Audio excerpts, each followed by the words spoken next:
Good evening and welcome to the 594th episode of Travel Itch Radio. I'm Dan Schlossberg.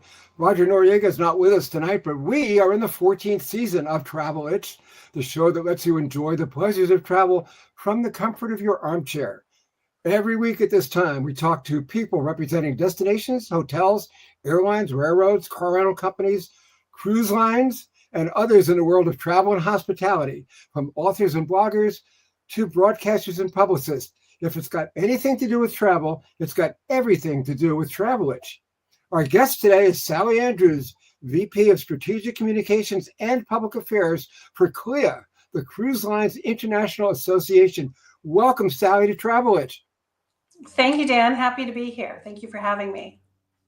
Well, we're glad you're here. Sally, how big is the cruise industry in 2025? About how many passengers are expected to take some kind of a cruise this year? Well, Dan, the cruise industry really is thriving. Last year, there was over 34 million passengers, and this year the forecast is for more than 36 million. It's over a 9% increase. By 2028, we expect 42 million passengers. So you can see the steady growth. So just think about it. 40 years ago in 1985, there were 1.9 million passengers sailing. So by 2028 and 42 million, those numbers really show that the industry is going strong, both now and into the future. Is cruising bigger in North America or overseas? I often see commercials for cruises in the Mediterranean and the fjords of Scandinavia. Yeah, well, there's two different ways to talk about it, right? One is the where the cruises go and where they're sailing and where the people are coming from. So North America accounts for around 60% of all global passenger volume. So about 60% of cruisers, no matter where they're cruising globally, are from North America, followed by Europe at almost 25%. In terms of the destinations, the Caribbean, the Bahamas, and Bermuda are still the most popular, with 43% of the passengers, around 15 million, having sailed there in 2024. So the beautiful Caribbean region really remains the best seller. After that, the Mediterranean with about 5 million passengers, and then Europe non-Mediterranean with about 3 million passengers. So the other thing to note is the US is home to 7 of the top 20 ports in the world. So as a result, about 50% of worldwide cruise passengers embark and disembark their cruise from the US. So yes, North America, the Caribbean, and the Med are the big players in the cruise industry. With the summer season coming up fast, tell us how big Alaska cruising is. Yeah, Alaska's always been an incredibly popular destination, and I'm fortunate here in Seattle to be close and have been there many times. This year, we're expecting 1.6 million guests. Little less than half of those will sail here from Seattle, and a little more than half will sail from Vancouver, BC. About half of the people will add a land tour to their Alaska cruise, which I highly recommend if you really want to see the true Alaska. And there are cruise ships of every size and description, but how would a potential first-time cruiser know which one to pick? Dan, I'm going to say consult a travel advisor. They are really the experts in pairing people with the right experience for them. And there are so many ships and so many experiences to choose from. And it doesn't cost you any more to work with a travel advisor. We know family and friends are trusted sources of information, but what's right for them might not be right for you. And travel advisors spend hundreds of hours learning about and experiencing different cruise products. So it's really important, especially for your first time, that you get on the right cruise for you so that you'll want to come back. As a travel journalist, I always hear from people, oh, I don't want to go on a cruise. What if I get seasick? How do you handle, what's your response to that? Oh gosh, everyone is so different. My best advice is to talk to your doctor, and then I'm going to say talk to a travel agent again, because they really will be able to advise you in the best experience, the right itinerary that balances time at sea and time on port based on what your concerns are, what you can handle, whether an ocean cruise ship is best for you or a river or a luxury ship. Certainly logic might say, if you're in more protected waterways, not doing a transatlantic crossing, that might be a little smoother for you, but a travel advisor can advise you in the right direction. And also consider maybe a shorter cruise. There's plenty of 3-4 day. Give it a try. Like a cruise to nowhere, right? Cruise to nowhere, cruise out of Florida to, one or two ports, Bahamas, Bermuda. When the ships are repositioning in the spring and fall, sometimes there's 3 and 4 day coastal cruises. So lots of chances to try a shorter cruise and see what you think. Am I correct in saying CLIA is a trade association dedicated not only to helping members, but also to helping residents and visitors in ports all around the world? Yeah, I think what you're asking, Dan, is what's our role in working with our cruise line members and ports and destination on managed tourism initiatives. And we definitely do that. We work alongside our cruise line members to help facilitate and represent the industry when there's local concerns about the shoreside experience for both residents and visitors. Look, the industry wants to make sure that visitors feel welcome. And we also want to continue providing the economic support that many communities and their small businesses really rely on tourism for. So it's a balance. Cruise gets a lot of visibility in some places, but really it's often only a very small percent of overall tourism. So what's unique about cruise, when we talk about managed tourism, it's really the definition of managed tourism, because port reservations are made 1 to 3 years in advance. The community knows exactly when the ship is coming, how many people are coming, and what time it's departing. That's not the case with land-based visitors. So to help, the industry has worked several strategies with different ports where there's concerns, including staggered arrivals, diversified shore excursions, and in some cases, formalized agreements. How many member cruise lines belong to CLIA, and what percentage of global cruise capacity does that encompass? So we have 30 global cruise lines, 16 regional, meaning that just operate in one particular region, and 11 river cruise lines. That's a total of 57 cruise line members. That makes up more than 90% of global cruise passenger capacity. So almost everybody. Our membership also includes ports, destinations, shipyards, maritime products, service providers, travel advisors, really anyone that is in and around or has an interest in the cruise industry as a whole. How does CLIA work with travel agents? Gosh, yeah, we have over 67,000 travel agents here in North America. We have travel advisors in the UK, Ireland, Brazil, and Australia. Travel advisors are the most important distribution channel for cruise. Over 70% of cruises are booked through travel advisors. And as I talked about before, it's a complex product and they're very well versed and trained in advising clients. Really what CLIA does for travel advisors is we advocate for and help protect their most valuable product to sell. We provide tools, training, resources, and different seminars and things to help them maximize their sales. In fact, just a few weeks ago, we held our largest North America travel trade event called Cruise 360 in Fort Lauderdale, and we had more than 1,000 travel advisors attend.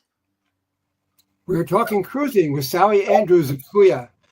Sally, how many jobs are there in the cruise industry, and are most of them on land or at sea? Well, the majority are at sea. There's over 300,000 seafarers on cruise ships and tens of thousands of employees on land. That workforce is expected to grow in the coming years, with 77 new ships coming online between now and 2036. There's so many opportunities for seafarers working on cruise ships right now, especially to learn state-of-the-art and new sustainability technologies. There's great opportunities for women in cruise. 94% of female seafarers work in the cruise industry, and half of women hold mid-level positions or higher who work in cruise. And the one other thing I want to point out, that employee retention rates in the cruise industry are around 80%, which is a figure that's unheard of in hospitality, where turnover rates are upward of 70%. So it's a great industry to work in and growing. Don't cruise ships also contribute to the world economy in a lot of different ways? Aviation, lodging, technology, agriculture, and of course, all things culinary. Absolutely, all of those things. Cruise is a significant economic engine globally.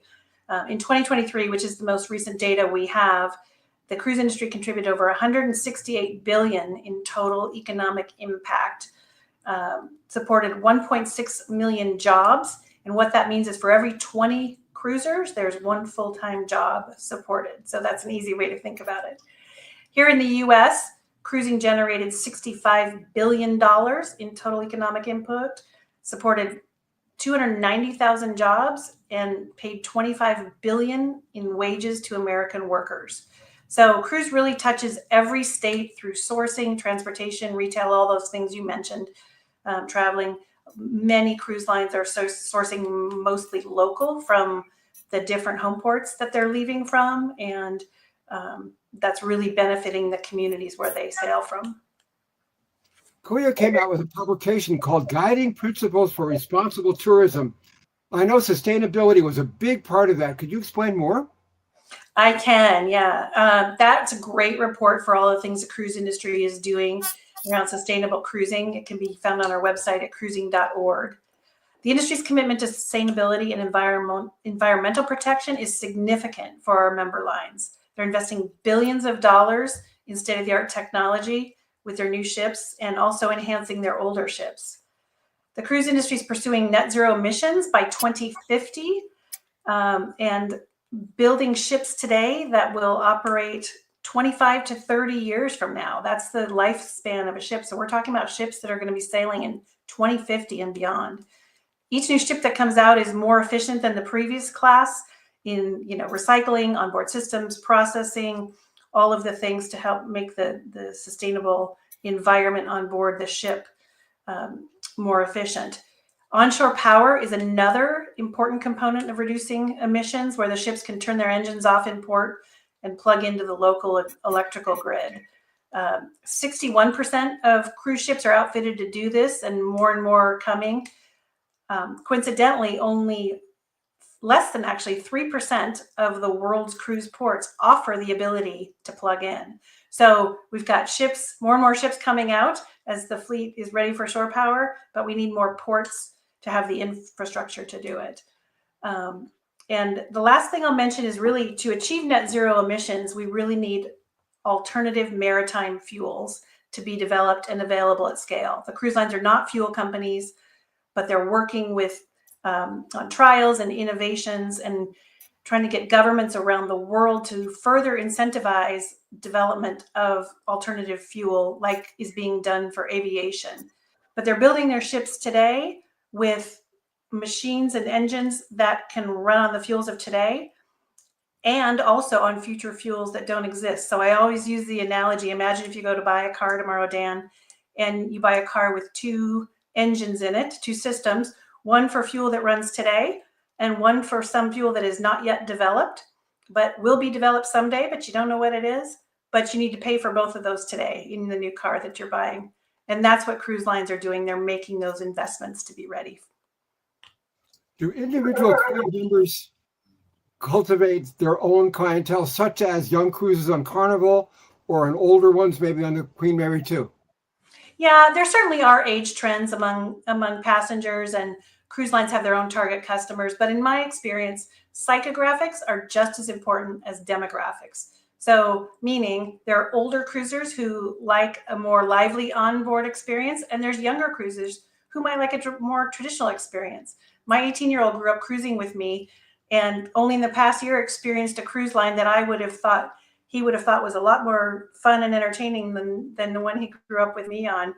And he actually came back and, really likes the experience of the more conservative line. So it depends what you want. It goes back to that fitting the right experience to what the guest wants. We keep hearing bigger is better, but does that apply in the cruise industry too? Well, yes and no. The bigger ships certainly get a lot of attention, but better depends on the experience you're looking for. You're going to hear that as a theme from me. And people might enjoy different experiences at different times, right? For example, a large ship might be perfect for a multi-generational summer family trip or a holiday cruise, or a smaller ship. You choose a smaller ship at a later time for that special expedition trip you always want to take. Ship size doesn't necessarily correlate to the experience you'll have. All ships have great dining and onboard programming. And I think a really important point, while these big ships get all the attention, is that more than 70% of ships are small to mid-size. And with the 77 ships on order through 2036, nearly half of those are under 1,000 passengers. So it really is under 20% the ships that are over, 3,000 or 4,000 passengers. But What there's is the certainly, biggest passenger ship afloat, and are more under construction? yeah, the largest cruise ship in the world is Royal Caribbean's Icon of the Seas with 7,600 passengers. Um, but to my previous point, between now and 2036 and the new ships, only 22% are 4,000 or more. For many years now, Sally, we've been reading about theme cruises such as the 24 baseball theme cruises that I organized over the years. How big is the theme cruise concept, and does it generate more business for the cruise lines? Yeah, I mean, there are theme cruises for everything that you can think of. And it's a great way for affinity groups to have a specialized experience aboard a cruise. Typically, they're generated in partnership with a travel agency. Sometimes a cruise line might generate a theme cruise of their own, but often they're done with a travel agency. It's a great opportunity for them to sell affinity groups and to sell big groups, which are profitable for them. It's also a great way to attract first-time cruisers around a common interest, and then getting them interested in coming back. So there's everything out there you can think of. If you're interested in a theme cruise, talk to a travel advisor. I'm sure you can find one. They're an impact on operations, right? Depends if you have the whole ship around one theme versus, a group of 200. The level of customization around baseball or whatever it is you like can be really significant throughout the entire experience. This is Travel Itch with Dan Schlossberg, and normally Roger Noriega is not with us tonight. We're in our 14th season, approaching our 600th episode, which we will mark with an hour-long special on Thursday, June 19th. We're live at 5 New York time every Thursday on LinkedIn, YouTube, WhatsApp, X, Twitter, and Facebook, among others. And we're talking cruising with Sally Andrews of CLIA. Sally, everybody thinks of Love Boat when they think of cruising. So did the old TV show actually help promote the world of cruising? Yeah, the extension of that show is amazing. It aired from 1977 to 1986. So it was really a perfect product placement for cruising, showcasing the ships, the destinations, and the overall experience in a positive light. And really at that time, the glamour, the romance, the very friendly crew, that show helped to dispel negative stereotypes as cruising was growing about the fact that it's just for older people or newlyweds. It made it seem like a more viable option for a broader range of travelers. So it's certainly, I know for Princess, who that was filmed on their ships, led to a surge in bookings and made it a household name. Some ships have shows, movie theaters, and all kinds of evening entertainment involving big name talent. Could you tell us about some of that? Yeah, Dan, I think this is the hardest question that you are giving me, because there is so much out there and just too many to list. But I will say that cruise entertainment is top notch. The talent that is being attracted to performing on the ships is amazing. These are people with Broadway credentials, top trained schools like Juilliard and things like that are performing on the ships. There is everything from Broadway shows like Mamma Mia and Cats, Jersey Boys, Donna Summer, the musical, to proprietary shows that are created around every music, rock genre, rock, country, magicians, aerial artists. Really, the level of entertainment is top notch. And entertainment isn't just about things like Broadway shows, right? Some of the smaller ships that bring in experts to speak and lecture. And again, depending on where you're going and the experience you're looking for, the quality of what you experience along the way is better than it's ever been. Since the seasons change everywhere, does the cruise calendar change with it? For example, Alaska cruising in summer, Caribbean in winter, and so on? Yes, yeah, just the deployment of the ships shift where the cruisers want to go, right? So warmer weather destinations in the fall, winter months. In the summer, Europe, Canada, New England, and Alaska, which, there's destinations that really you can only go to during summertime. But that's expanding. Like there's Christmas market cruises in Europe. Cruise lines are trying new experiences. Like Ponant recently launched winter cruises to Eastern Canada. So, cruise lines are doing innovative things, and travelers are liking it. They're seeking unique experiences and expanding the horizon of what that means in cruising. I think that creates some new budget cruises, winter in Canada, for example. Yeah, I don't know. I mean, there's some really cool experiences that you only get as part of that seasonality. So Sally, I've taken more than 30 cruises on ships that range from the QE2 to Windjammers. I like them all, but the Mississippi River cruises were especially nice because we could always see land and never encountered rough seas. Plus, we stopped in a different port of historical interest every day. Have you tried them? no, I'm sorry to say I've never experienced a river cruise. That is on my list. To me, the nicest thing about a cruise is unpacking once and returning to the ship every evening after exploring a new port. Do you agree? Oh, for sure. It'd be really difficult to replicate the number of places you can visit in one trip when you're traveling on land, especially for the cost. And there's some places you just can't do it, like Alaska. So I tip port-rich itineraries, like in the Med for sure, where you're in a different port every day. You don't get that kind of convenience when you're traveling by land. We're talking cruising with Sally Andrews of CLIA. Sally, as VP of Communications and Public Affairs, are you always on a CLIA ship somewhere, or do you spend most of your time in your Washington home office? I wish I was on a ship more. No, I am in Washington State. Yes. Work here on the West Coast, and our corporate office is in Washington, D.C. So I look forward to spending some more time on ships once my son gets off to college here in the fall. But I've been to some amazing places and really lucky to be have worked in this industry in my career. Do you have a favorite cruise memory you can share with our viewers? Oh, that is such a tough one. Yeah, just personally doing a multi-generational cruise with my mom and my son and my nieces, and just the family aspect. I had another very cool cruise experience in South Africa where we were cruising with Archbishop Desmond Tutu, and that was pretty incredible. And we've in my former life we did a girls' getaway cruise with the Oprah magazine and Oprah Winfrey. So had some. Those are three favorites, I guess. I just snuck in there, but yeah, been very lucky. How far ahead should people book a cruise, especially for a holiday like July 4th, Christmas, or Valentine's Day? Yeah, the way the booking window is getting longer. What's called wave season, which is traditionally December through the end of February each year, is traditionally the most popular time to book a cruise for the coming year. But travel advisors are reporting longer booking windows, with increases in those who are booking 6 months or more, and decreases in the closer in bookings. So in fact, 11% of cruise travelers book their sailings a year or more in advance. So the window's definitely pushing out. Don't forget to book your hotels as well when you book your cruise, because people stay overnight. And next year, I want to mention for sure, if you are cruising from one of the host cities for FIFA World Cup, book your hotel now. How do our viewers learn more about CLIA cruising or what's happening in the cruise world this year and beyond? Yeah, you can first keep an eye on the cruise line websites, follow your favorites on social media. There's so much happening and announcements all the time. Our website at cruising.org has a lot of great information about what the industry is doing around sustainability and various research reports on economic impact and trends in the industry.